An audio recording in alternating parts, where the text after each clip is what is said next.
साधक हो. व्हीबीके ट्रस्टचे स्वयंभू विश्वराजा श्री अमृतमंथनेश्वर कल्कीदत्त मंदिर, पाषाणवाडी, शिरूर, घोड नदी, जिल्हा पुणे, महाराष्ट्र येथील पंडित चतुर्वेद सायंटिस्ट श्रीवत्सवक्षा भगवंत परमहंस परिव्राजकाचार्य श्री काशी विश्वेश्वरानंद सरस्वती महाराज यांचे वेदांवरील अतिशय महत्त्वाचे संशोधन म्हणजे वेदमंत्र रक्तगट होय. 8/8/1960 पासून महाराजांचे हे संशोधन समाजाच्या कल्याणासाठी उपलब्ध असून आतापर्यंत लाखो भाविकांनी साधकांनी याचा लाभ घेतला आहे. रक्तगटाप्रमाणे वेदमंत्र जपल्यास, भक्ती केल्यास मानवी जीवन चिंतामुक्त, सुखी, सुरक्षित, संकटमुक्त होते. वेदमंत्र रक्तगट हे जगतारक आहे. संपूर्ण जगाला याचा लाभ होण्यासाठी जास्तीत जास्त शेअर करा. वक्रतुंड महाकाय सूर्यकोटि समप्रभ निर्विघ्नं कुरु मे देव सर्वकार्ये सर्वदा. ओम गुरु ब्रह्मा गुरु विष्णु गुरुदेवो महेश्वरा गुरु साक्षात् परम ब्रह्म तस्मै श्री गुरवे नमः. ओम दत्त दत्त राम राम ओम दत्त दत्त राम राम. ओम शिव शिव श्याम श्याम ओम शिव शिव श्याम श्याम. ओम शांताकारं भुजगशयनं पद्मनाभं सुरेशं ओम विश्वाधारं गगनसदृशं मेघवर्णं शुभांगनं ओम लक्ष्मीकान्तं कमलनयनं योगजानगम्यं वंदे विष्णु भवहरं सर्वलोकैकनाथं. ओम शांती. होता या ठिकाणी देव प्रसन्न करून घेण्यासाठी आपल्या समाजामध्ये किंवा धर्मामध्ये निर्णय उपचार सांगितलेले आहेत. खिचडी खाऊन देव प्रसन्न करा, असं फराळ करा देव प्रसन्न होईन, असे नैवेद्य दाखवा देव प्रसन्न होईन, असे मार्गाने जा देव प्रसन्न. आता असं सांगितलं जातं. आणि जे देवाला आवडत नाही ते माणसं खातात. म्हणजे देवांचं माणसांचं अंतर जवळजवळ जमीन आसपास दूर झालेलं आहे. कारण देवांना जे पाहिजे ते मानव खात नाही, मानवाला जे पाहिजे ते देवाकडून मिळत जात नाही. अशी जी अवस्था आहे त्यामुळे आपल्याला कुठलाही देव प्रसन्न होत नाही. साधू संत ऋषी मुनी, आता हिमालय, सातपुडा, अरवली पर्वत, गिरनार, सह्याद्री असे जे पर्वत आहेत, इथं काय अनेक साधू तपस्या करीत बसलेले आहेत जंगलामध्ये. ते कंदमुळं आणि फळं खाऊन परमेश्वराचे चिंतन करतात आणि त्यांना ईश्वर प्राप्ती होतेच. इतरांना नाही होत, कारण शरीर शुद्ध नाही. शरीर शुद्ध झाल्याशिवाय ईश्वर प्राप्ती होत नाही. आणि प्रत्येक जणाला देव प्राप्त करून घ्यायची, स्वर्गात जायची इच्छा आहे. त्यांना जे आंघोळ केल्यावर देव मिळेल, तिथं असं केलं असं. हे जे लिखाण केलेलं आहे सगळं हे भावनिक लिखाण आहे. मग इथं आंघोळ केल्यावर तुम्हाला शांती मिळेल. आता वास्तविक गोष्ट अशी आहे की मनावरचं जे दडपण आहे ते घालवण्याकरता त्या निर्णय तीर्थक्षेत्रात निर्णय भूमिका सांगितलेल्या आहेत. परंतु परमेश्वराला निश्चित जाण्याचा मार्ग कोणता आहे याच्या वर्णन वेदामध्ये आहे, बाकीच्या कुठल्या ग्रंथात नाही. प्रत्येक काही ग्रंथात देवाला मोदक, काही ग्रंथात देवाला पुरणपोळ्या, काही ग्रंथात देवाला अमुक देवात, काही वाकड्या तिकडे देवाला वाकडं तिकडे सगळं दाखवलं, सगळ्या देव म्हणून घेतलंय. परंतु ईश्वर प्राप्ती ही काही भाजीपाला नाही. आणि ते करण्याकरता एक शास्त्रीय पद्धत आहे. प्रत्येक साधूला काय माहिती विचारली की ते असं करा ना, आम्ही असं केलं ना, आम्हाला असा अनुभव आला ना, आम्हाला तसा आला.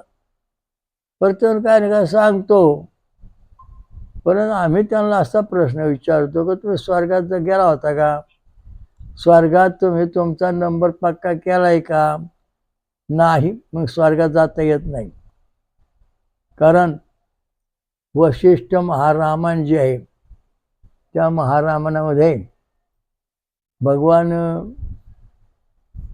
श्रीराम आणि त्यांचे गुरु वशिष्ठ, तर वशिष्ठ गुरुराम सांगतात जिवंतपणीचं वैकुंठ सत्य लोक कुठं आहे याचं ज्ञान झालं पाहिजे आणि त्या प्रत्येक लोकात आपण फिरून आलो पाहिजे आणि त्या ठिकाणी आपल्याला जायचंय, तिथली जागा आपण पक्की केली पाहिजे.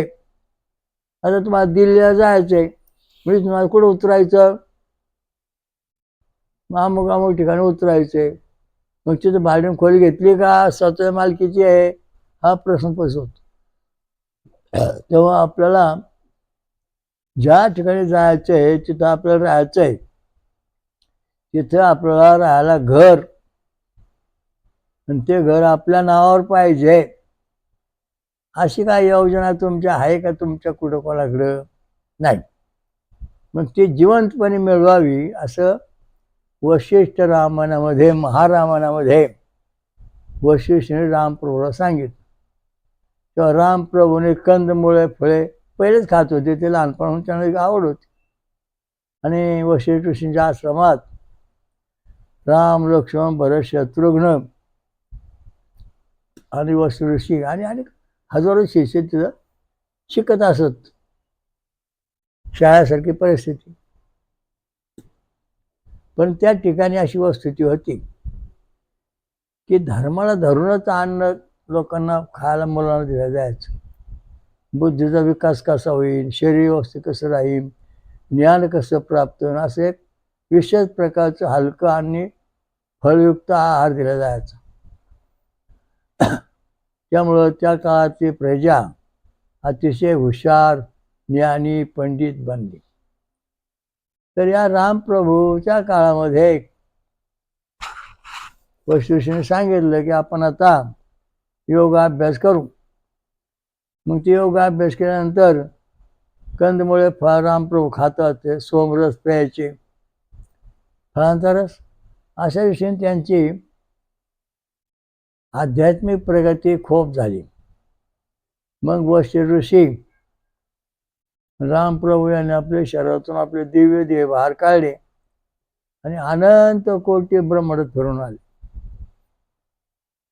निर्णय ब्रह्मांडात कुठं काय चाललंय, कुठं ब्रह्मदेव कसा, कुठं कसं, 4 मुखाचा ब्रह्मदेव, 1 मुखाचा, 4 मुखाचे ब्रह्मदेव, 10 मुखाचे ब्रह्मदेव, अशा निर्णय ठिकाणी निर्णय ब्रह्मदेव पाहिले. किंवा सृष्टी रचना करणारे जे ब्रह्मदेव आहेत ते अनंत ब्रह्मदेव, अनंत कोटीमध्ये. आणि मग त्या ठिकाणी रामप्रभूने वशिष्ठाने विचारलं, आता तुम्ही या ठिकाणी तुमचं मूळ ठिकाण जे आहे ते शोधून काढा.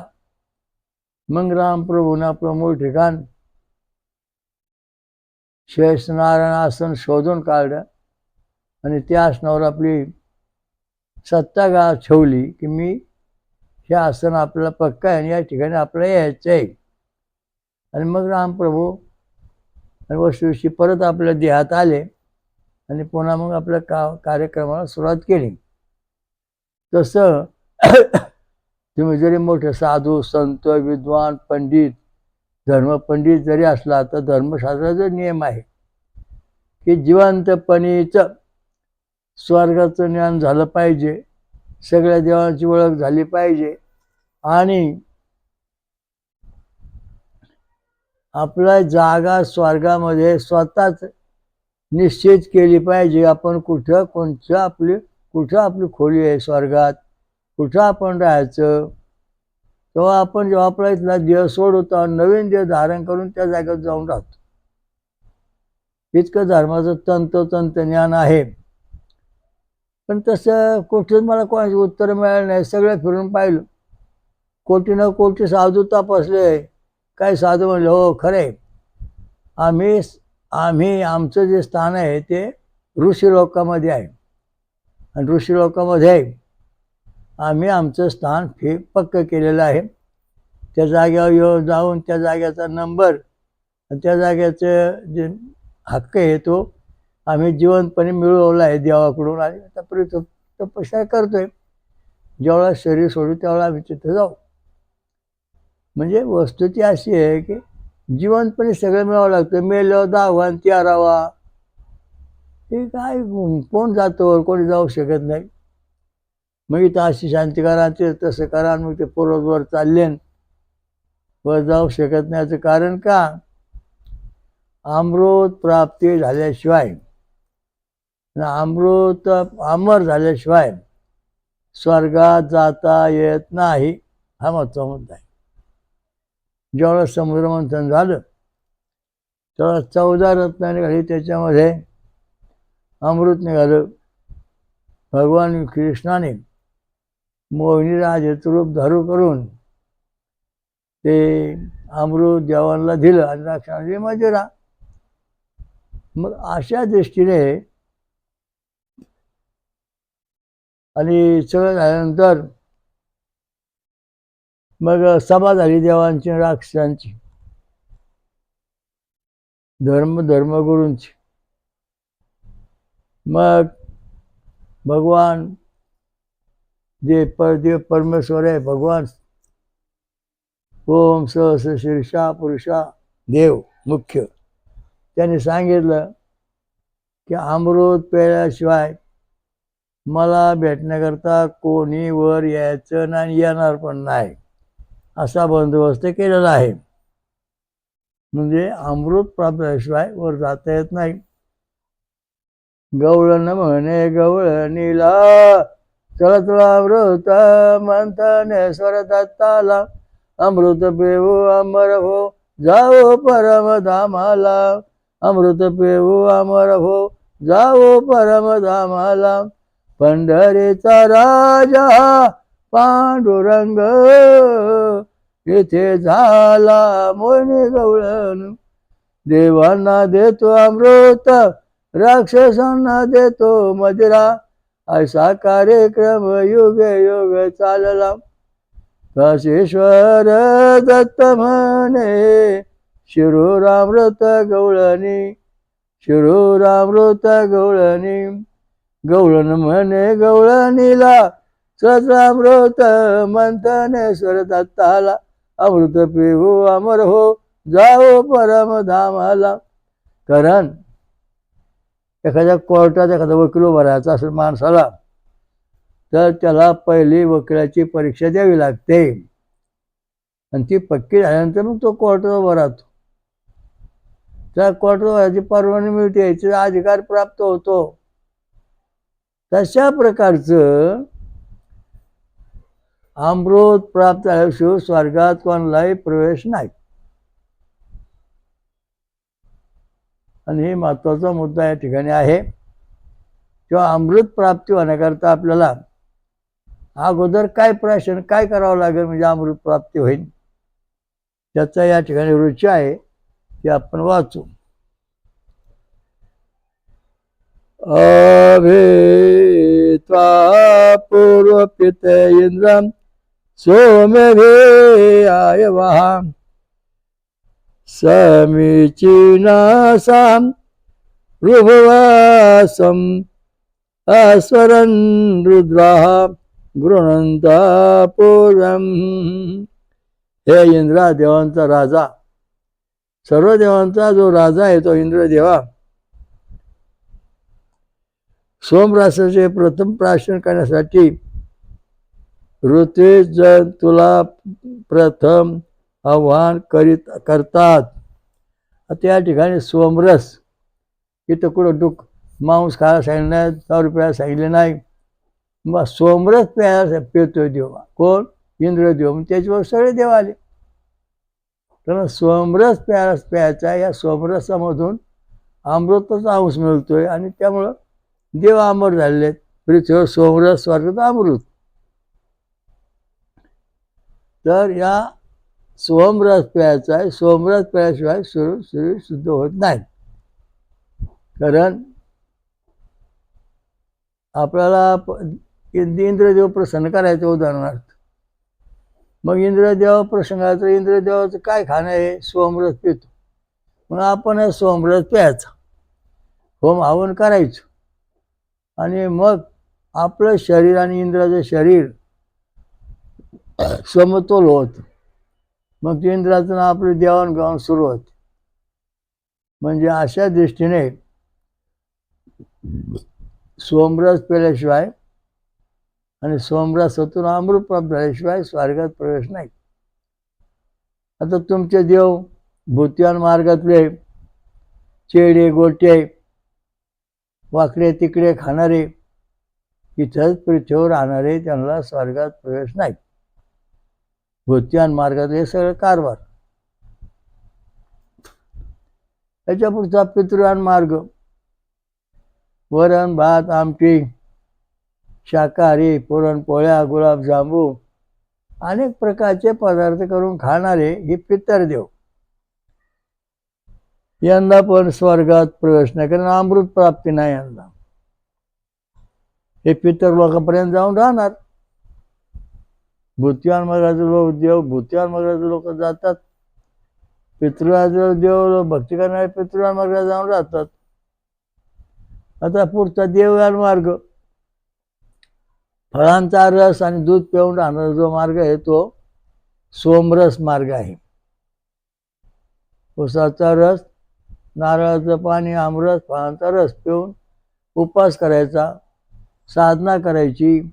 ही साधना जी आहे ही देवयान मार्ग आहे, साधना आहे. आणि याच साधनेमधून साधकाला देवलोकात प्रवेश मिळतो, बाकीच्यांना देवलोकात प्रवेश नाही. तुम्ही किती भक्ती करा, किती मोठी पृथ्वीवर तुम्ही देवाचे बाप झालात, ते पृथ्वीवर अवतार होणार, फुकून तुकून राहणार, परंतु स्वर्गात किंमत तुमची शून्य आणि प्रवेश पण नाही. पण किती उड्या मारल्या तरी स्वर्गात जाण्याकरता अमृत प्राप्ती, सोमरस प्राप्त झाल्याशिवाय प्रवेश नाही. शरीर शुद्ध व्हायला पाहिजे, देह शुद्ध करून भजनी भजावे. आता हा सोमरस जो आहे प्यायचा, इंद्र पितो, सर्व देव पितात. मग आता कोणी कोणी प्यायचा, कोणाला कोणाला स्वर्गात जायची परवानगी आहे?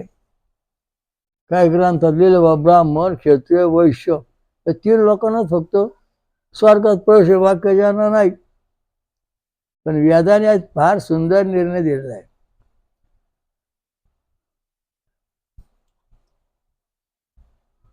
वैखानक ऋषी,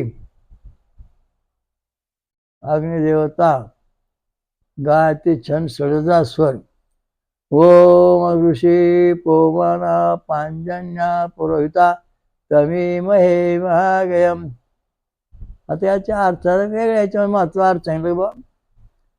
हे जे 5 जण आहेत, 5 म्हणजे 5 माणसं बसले, ते 5 नाहीत.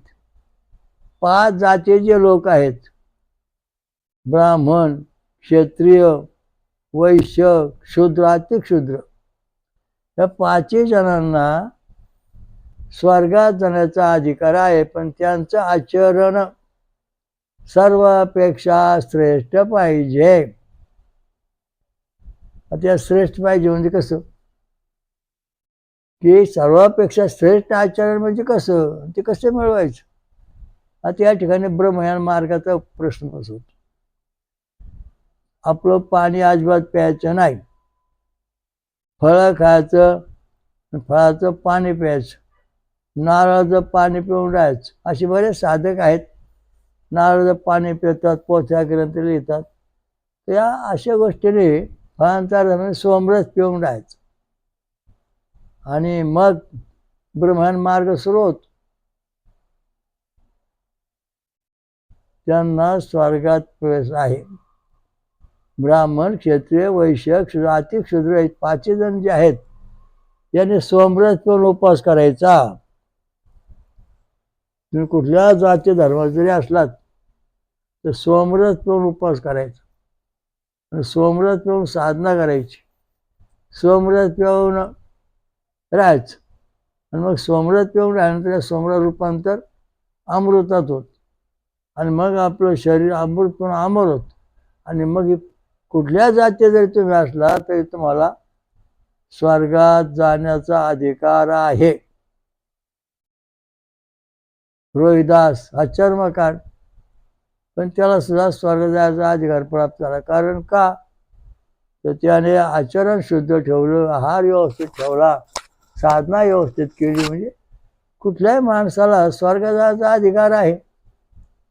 पांडुरंगाने सर्व धर्मातल्या लोकांना आपल्या जवळ केलं आणि त्यांना दही लोणी असा आहार दिलेला आहे. त्या दृष्टीने या लोकांनी आहार घेतला आहे साधू संतांनी, आणि सर्व जातीच्या लोकांना पांडुरंगाने स्वर्गात जाण्याकरता परवानगी मिळवून दिली. त्यांनी व हा हरिजन, हा गिरिजन, हा मात्र याला परवानगी नाही असं करून नाकारलं नाही. ज्याचं आचरण सर्वापेक्षा श्रेष्ठ आहे, फळं खातो, फळाचा दूध पिऊन फक्त रस पिऊन राहतो, अशी साधना काय दोष जो करतो तो सगळ्यापेक्षा त्याचं आचरण श्रेष्ठ ब्रह्मव्यत्ता बनतो. ब्रह्म सत्यम जगत मिथ्या खलुनम ब्रह्म आत्मा ब्रह्मा सर्व. तो ब्रह्माशी सत्यमाशी उत्तमाशी तो ब्रह्म आहेस. अशा दृष्टीने आचरण शुद्ध पाहिजे. आणि ज्याचं आचरण शुद्ध आहे त्याला सर्व अधिकार प्राप्त आहेत.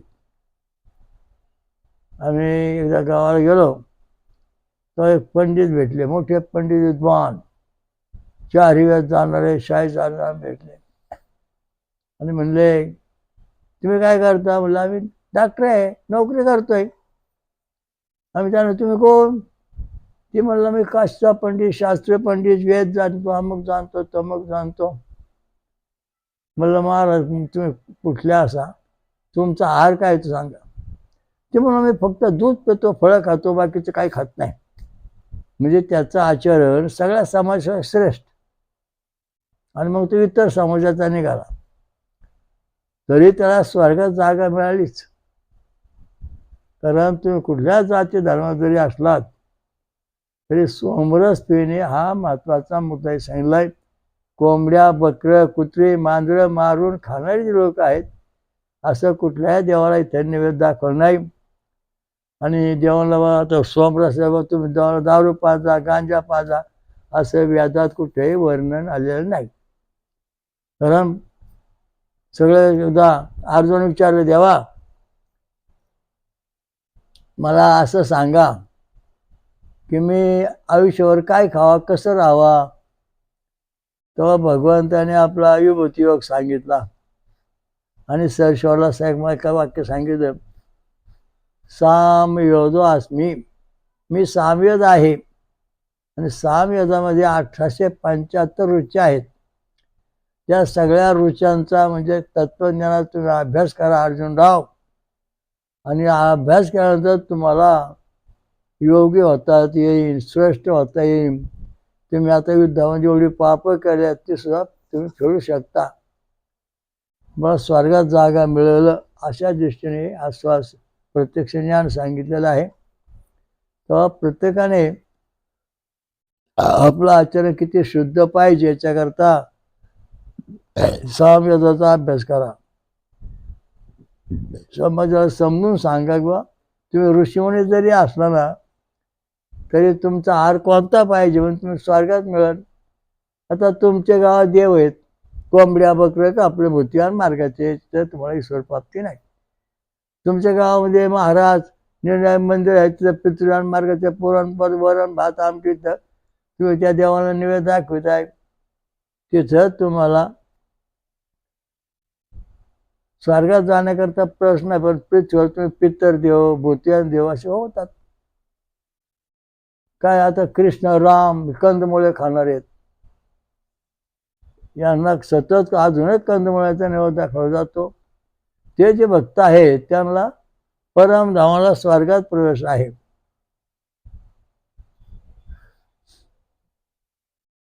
तर हे जे खाणं आहे आहार, त्याच्यावर शरीर शुद्धी आहे. नुसतं ज्ञान काय, मी ब्रह्म आहे, गोष्ट खरी आहे. पण तुमचं शरीर बाद झाले, जड आहे, त्यामुळे तुम्ही ब्रह्म असून वर जाऊ शकत नाही. एक मनाची तुम्ही कल्पना करताय सगळेजण शास्त्री पंडित, आणि समाजाला जे सांगताय मानसशास्त्र, तुम्ही असं करा, तुम्ही तसं करा, असं होईन तसं होईन. योजना राबवली पाहिजे. शेतीत पाणी काय करा, प्यारा, आणि पाणी नका देऊ, खत घालू नका, कसं काय पीक येईल? शेत प्यारा, खत पाणी घाला, पाणी राखण करा, तेव्हा त्या शेतामध्ये भरपूर पीक येतं. तसं आपलं जे जीवन आहे, हे जीवन आपल्याला सुरक्षित ठेवून ईश्वर प्राप्त ठेवायचं करायचं असेल तर सोमरस पिऊन.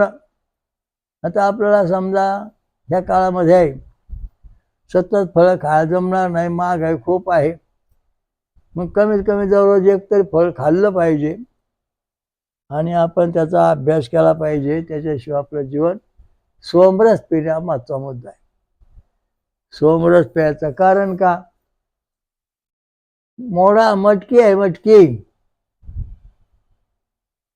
जा ही मटकी घेऊन या, आणली मटकी. ही मटकी पाण्यात ठेवा, ही मटकी पाण्याच्या बाहेर ठेवा. झालं 2-3 दिवसांनी पाहिलं, जी मटकी पाण्यात ठेवली, मटकी तिला कोंब फुटलेले आहेत. जी मटकी पाण्यात ठेवली नाही तिला कोंबच आले नाहीत. तशा प्रकारचं ज्यांनी सोमरस पेलेत ते चतुर्भुज झालेत. पण सोमरस पेतच नाही, नुसते वाढायतात. आम्ही झालं चतुर्भुज, होणार नाही, आणि होणार नाही काही उपयोग पण नाही. कारण अमृत प्यायला पाहिजेत, सोमरस प्यायला पाहिजेत, तेव्हा तुम्हाला ईश्वर प्राप्ती होणार. आणि त्या ईश्वर प्राप्तीमध्ये तुम्ही स्वर्गात जाऊ शकता, देव लोकात राहू शकता. जीवनपणीच आपण आपल्या भोवती स्वर्ग तयार करू शकतो, कारण आपलं आचरण सोमरसात.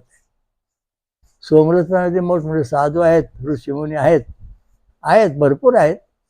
त्यांच्या भोवतानी देवदेवता सतत फिरत असतात, त्यांना सल्ला देतात, बोलतात, आणि देवावर बसून ते गप्पा मारतात.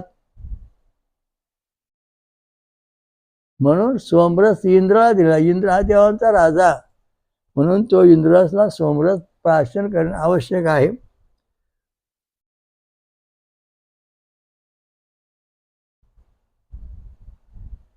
परस्पर एकत्र झालेले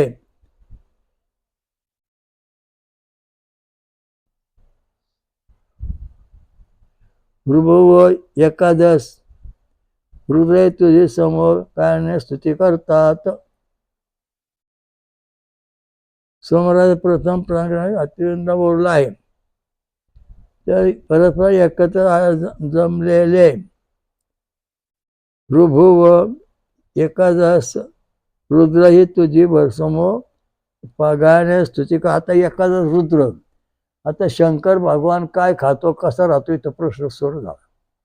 रुद्र म्हणजे भगवान शंकर भगवान. 11 रुद्र, 33 कोटी देव काय खाता, इथं उत्तर आलेलं आहे.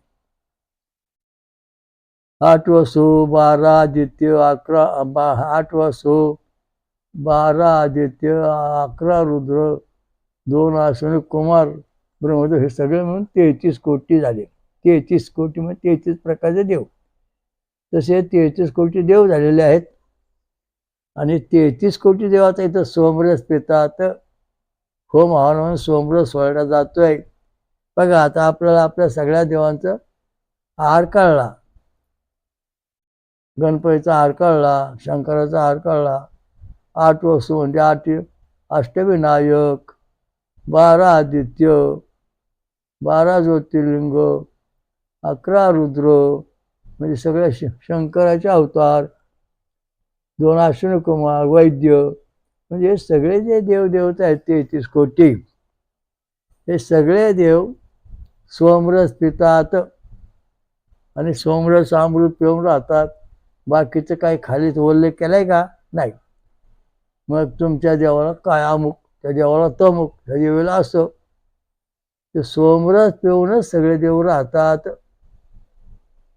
काही लोक दूध पिऊन राहतात, काही लोक भोपळा खाऊन राहतात, काही लोक फळं खाऊन राहतात. म्हणजे अशा साधना करणारे हजारो लोक मी पाहिलेले आहेत, साधक साधक लोक पाहिलेले आहेत.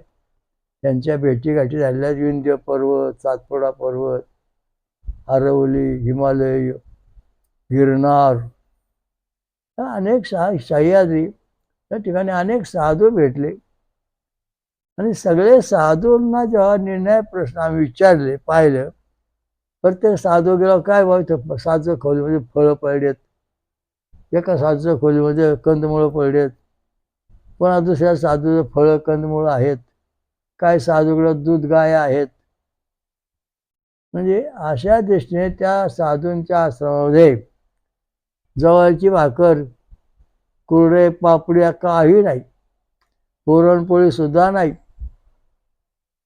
म्हणलं देवा, ऋषी लोकांना विचारलं, का रे बा तुम्ही हे जे फळं दूध कंदमुळं खाता, त्यांनी सांगितलं देव सोमरस पितात, तेव्हा आम्ही सोमरस पितो. देवाचं शरीर सोमरसाचं, आमचं पण शरीर सोमरसाचं. आणि मग देव आणि आमचं बोलणं होतं, देव आम्हाला सल्ला देतात, देवांचा राजा इंद्र भेटतो आणि 33 कोटी देवांची सिद्धी प्राप्त होते. अगदी सोपा मार्ग आहे. तीर्थाला जायला नको, कोणाच्या पाया पडायला नको, कुठं गुरु नाही, फिरू नाही, काय नाही. आपण फक्त फळं खाऊन बसून राहायचं. शान, देवाचं नाव सुद्धा घेऊ नका. तुमच्याकडे देव स्वतः येणार, स्वतः सांगणार, असा मंत्र म्हणा, आम्ही तुम्हाला प्रसन्न आहोत, कारण तुमचं शरीर शुद्ध आहे. शुद्ध बीजापोटी फळे रसा गोमटी. तर जे शुद्ध बीज आहे तिथं परमेश्वर प्राप्ती आहे. मग भागवत पुराणात काय सांगितलं, वासुदेवे समृद्धे स्थिते ओम शिरो संबळग्रामे ओम स्वयंभू महाकल्की कले कालमत प्रपातु परमात्मा धर्मवन कृत अवतार. सर्वात मोठा जो कल्की भगवानचा अवतार आहे तो प्रकट आहे. आणि त्याची आराधना करायची म्हणजे त्याला सात्विक ऊर्जा जो आहे त्याच्या हृदयात प्रकट होणार, तो जग जिंकणार, त्याच्या मार्फत इतिहास घडणार, बाकीच्या कोणाच्या हातून काही घडणार नाही. सर्व गाव जेव्हा गाव जेव्हा संपूर्ण फळांचा रस पिऊन सात्विक ऊर्जा बनन, तेव्हा प्रत्येकाच्या हृदयात भगवान परमात्मा कल्की दत्त अवतरणार. कल्कीदत्त काय म्हणले, जो माझ्याशी एकनिष्ठ त्याच्या हृदय मी परमेश्वर कल्कीदत्त म्हणजे वासुदेव भगवंत प्रत्येकाच्या हृदयामध्ये बसणार. तुमचं घर कुठे हो, हे काय ते तुमच्या घरात पाठवून लाईट लावली ना, अय घरवाल्या तुझ्या घरामागं लाईट लावलं तुला तर फायदा होईल. अहो साहेब, घरात उजेड नाही, मागं लाईट लावून त्याचा मला काय उपयोग. घरात दिवा लावा, घरात लाईट द्या, म्हणजे आम्हाला उजेड येईल. मग घरात जेव्हा लाईट लावली तेव्हा अंधार संपला. असे बाहेरून दिवे लावून वगैरे काय होत नाही. मी तुझ्या पुढे आणि कोण मागे आहे, पुढे आहे, तू असं आहे तसं आहे. तसं या ठिकाणी फक्त ज्ञान, पक्का ज्ञान कलियुगात सांगितलेलं आहे. वासुदेवे समृद्ध हे स्थिते, हा जो परमात्मा आहे सर्वात मोठ्यात मोठा, ज्याचं हृदय सात्विक फळ खाऊन दूध पिऊन पवित्र झालेलं आहे, त्याच्याच हृदयात भगवान परमात्मा प्रकट होऊन सत्यज्ञान, तत्वज्ञान, जगाचं संरक्षण करणार. म्हणजे थोडक्यात सांगायचं म्हणजे हा जो कल्की भगवंत आहे हा अविनाशी असून चिरंजीव आहे आणि ज्याचं शरीर व्यवस्थित तिथं जाणार. जसं बल्ब घरात लावला की लाईट आली, अंधार गेला, तसं हजारो घर आहेत, सगळ्यांच्या घरी बल्ब अंधार आहे, पण सगळ्यांच्या घरी बल्ब लावले, अंधार सगळ्यांचा गेला. तसा परमेश्वर प्रत्येकाच्या हृदयात अवतीर्ण होत आहे, हा त्याचा सिद्धांत या ठिकाणी मानलेला आहे. म्हणून आपण सोमरस पेलो पाहिजे, देवाचा उपास केला पाहिजे, मग आपल्या ईश्वर प्राप्ती झाल्याशिवाय राहत नाही, होणारच.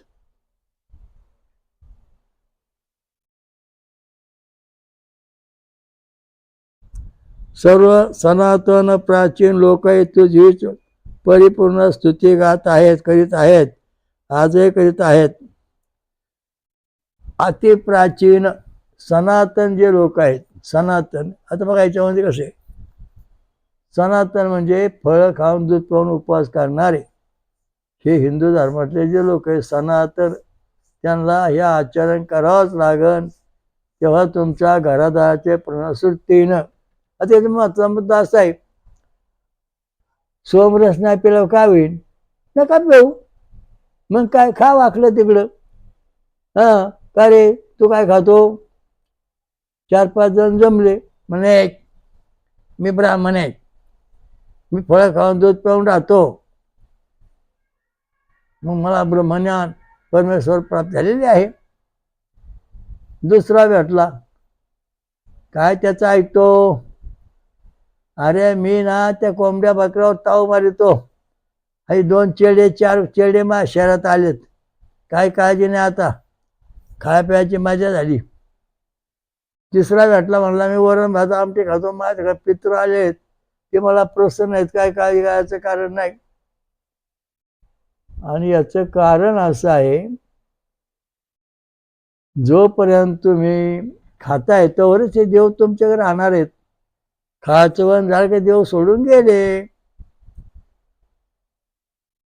आणि सोमरस पेनार जो आहे त्याला देव सोडून जात नाही, त्या व्यक्तीला देव रूप बनवतो, चतुर्थ स्वरूप बनवतो.